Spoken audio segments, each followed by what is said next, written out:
Amy got here earlier. She started in February of 1992 in the Department of Pulmonary and Critical Care.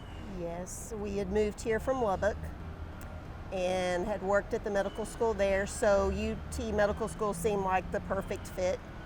So I applied, and this is where I landed, and that's kind of where we've been and where we've stayed for the most part, except when I left for a few years, but I'm back.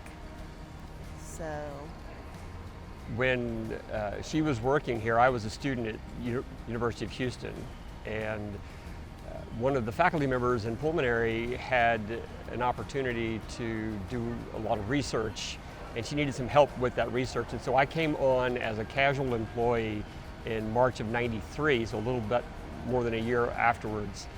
And I just did a lot of research and pulled articles and stuff like that, which then turned into a part-time position in a different lab, but still in pulmonary, which then converted ultimately into a full-time position, and I've been full-time ever since.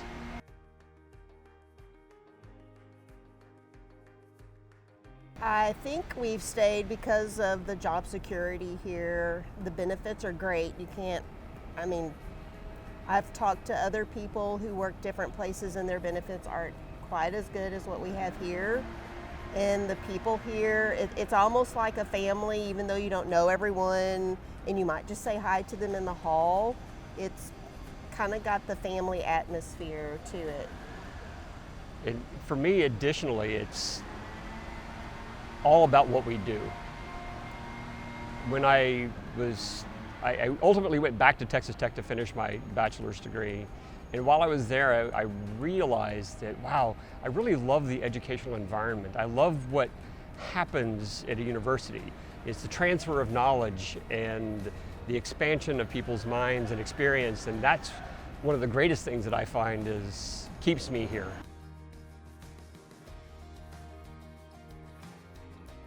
You know, for me, I think my proudest accomplishment is just the fact that I've been able to build so many relationships, especially with our students.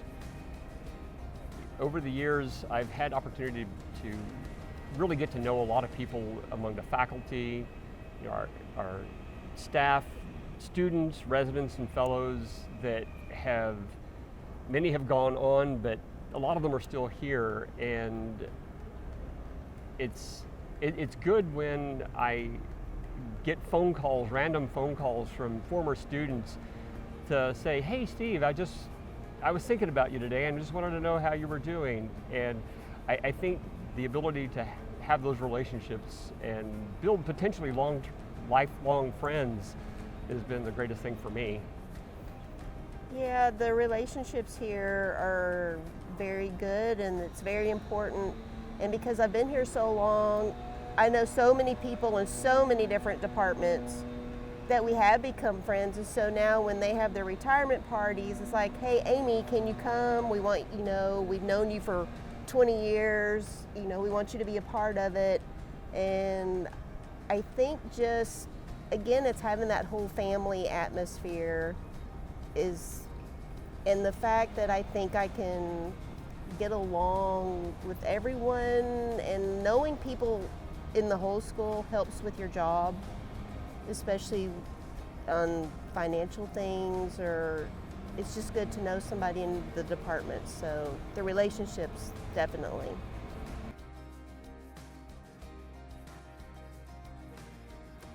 I think the physical part of the medical school is really what's changed the most.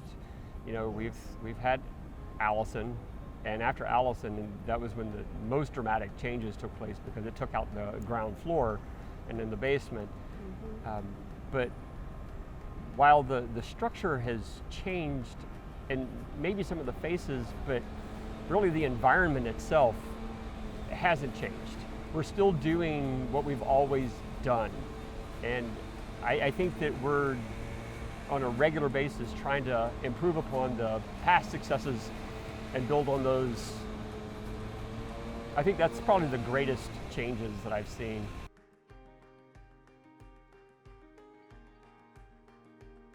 Strongest memories. Yeah.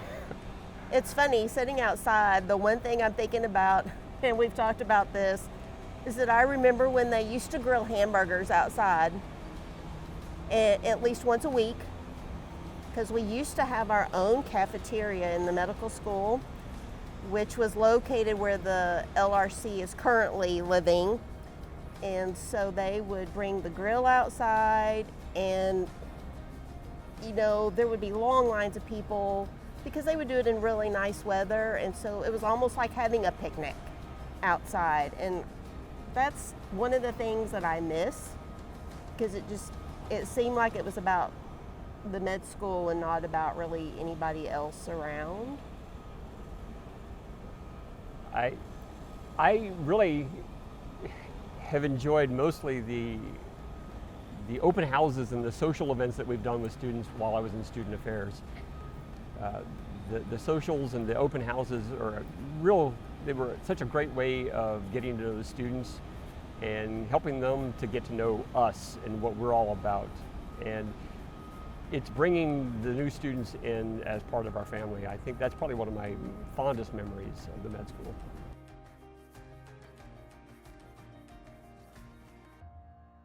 Oh. Yeah, the next 50 years, honestly, I hope to be retired long before then. Me too. But, I'm really excited about my newest roles in interprofessional education. I have an opportunity to work with Dr. Swales and Dr. Revere, who's at the School of Public Health, and a lot of the faculty and students from across the entire Health Science Center.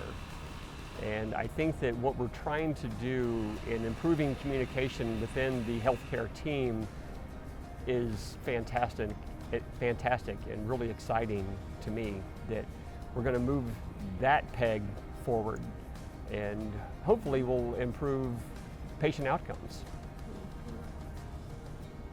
Yeah, and I think with me working in IT, I see a lot of technological advances coming, because our office, they're always testing something new and inventive for the physicians, and I just think that in the next 50 years there's going to be a lot more technology involved in pretty much everything we do. Yeah, the future is definitely bright for McGovern Medical School for the next 50 years.